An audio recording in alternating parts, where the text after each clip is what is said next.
ఐఐటీకి సంబంధించి మనకి డిస్క్రిప్షన్‌లో క్లిక్ చేస్తే మనకిలా ఫార్మ్ వస్తుందనమాట.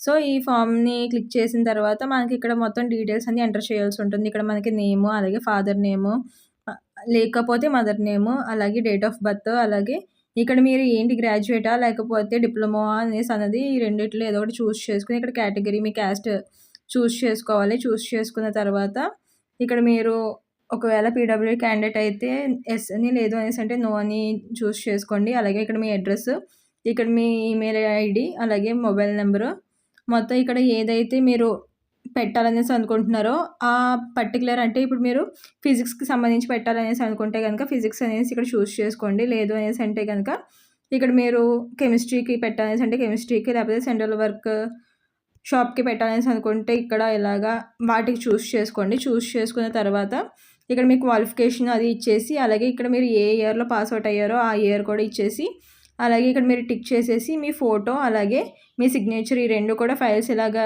చేసి, అలాగే మీ సర్టిఫికేట్స్ కూడా ఇక్కడ ఫైల్ కింద చేసి మీరు సబ్మిట్ అనేసి నొక్కేస్తే సరిపోతుందనమాట. ఇక్కడ అలా సబ్మిట్ అని క్లిక్ చేసిన వెంటనే మీ ఫార్మ్ అయితే సబ్మిట్ అయిపోతుంది.